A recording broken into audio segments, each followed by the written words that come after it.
DNA packaging, DNA को stretch करते हैं तो उसका साइज हो जाता है अराउंड 2.2 मीटर्स। और डीएनए होता है न्यूक्लियस में, तो न्यूक्लियस का साइज अप्रॉक्सीमेटली 10⁻⁻⁶ मीटर्स होता है। तो डीएनए का लेंथ है 2.2 मीटर्स और जिस न्यूक्लियस में डीएनए को एकोमोडेट होना है उसका साइज है 10⁻⁶ मीटर्स। तो इतने बड़े डीएनए को अंदर फिट होने के लिए कंडेंस होना है, कॉइल्ड होना है और सुपर कॉइल्ड होना है ताकि अंदर फिट हो सके। DNA packaging in eukaryotes, eukaryotes में वेल ऑर्गेनाइज्ड न्यूक्लियस होता है जिसमें है न्यूक्लियर मेम्ब्रेन, न्यूक्लियोलस और thread like material in the form of chromosomes. Chromosome में डीएनए हिस्टोन और नॉन हिस्टोन प्रोटीन के साथ एसोसिएट होता है। तो अब पहले देखते हैं हिस्टोन्स के बारे में। हिस्टोन्स ये प्रोटीन्स है जो बेसिक अमाइनो एसिड लाइसिन और अर्जिनिन से बने हैं।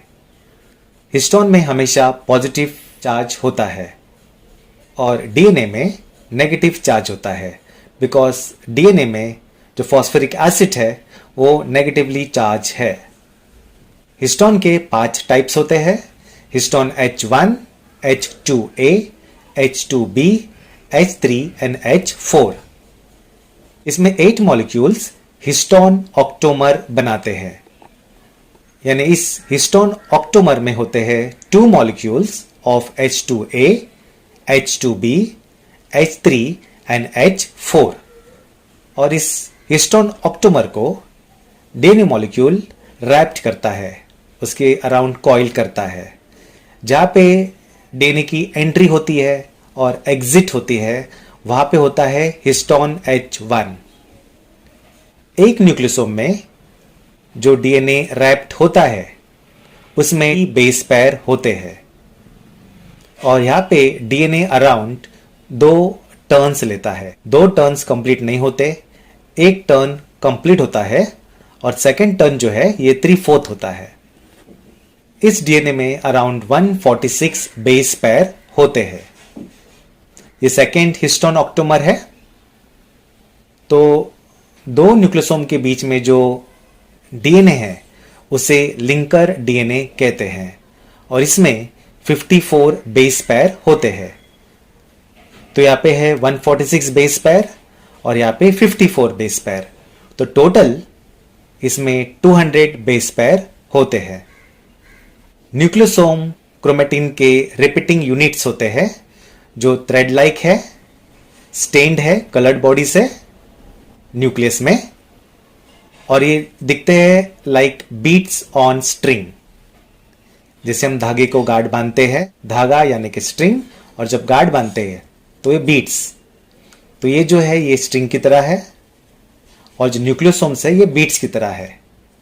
तो मैं फिर से रिपीट करता हूं, हिस्टोन ऑक्टोमर को डीएनए मॉलिक्यूल रैप करता है और ये जो टर्न है ये 1/3/4 टर्न है। जब ऐसे 6 न्यूक्लियोसोम कॉइल्ड हो जाते हैं तो इनका बनता है सोलेनॉइड जो कॉइल्ड टेलीफोन वायर की तरह दिखता है। क्रोमेटिन पैक हो जाता है to form solenoid structure. Diameter है 30 नैनोमीटर यानी कि 300 एंगस्ट्रॉम यूनिट।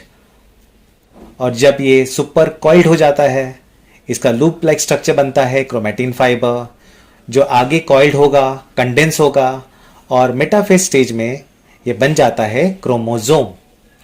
जब हाई लेवल पे क्रोमेटिन पैकेजिंग होता है तो उसे एडिशनल सेट ऑफ प्रोटीन्स लगते हैं जिसे नॉन हिस्टोन क्रोमोसोमल प्रोटीन्स कहते हैं, NHC।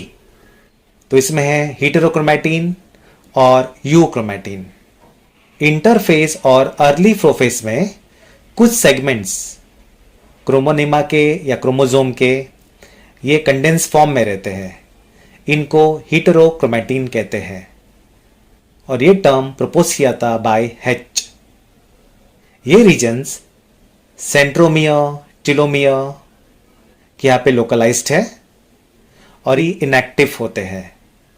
ये स्ट्रांगली स्टेन होते हैं, कलर लेते हैं और ये डार्क अपीयरेंस में होते हैं। यूक्रोमेटिन की तुलना में हेटेरोक्रोमेटिन 2 to 3 टाइम्स ज़्यादा रिच होते हैं डीएनए में। यूक्रोमेटिन ये रीजन है क्रोमोनेमा का जो नॉन कंडेंस स्टेट में होता है और ये region stains light. Euchromatin genetically ज़्यादा एक्टिव है और ये बहुत फास्ट रेप्लिकेट होता है। यूक्रोमेटिन ट्रांसक्रिप्शनली एक्टिव होता है और हीटेरोक्रोमेटिन ट्रांसक्रिप्शनली ऑलमोस्ट इनएक्टिव होता है।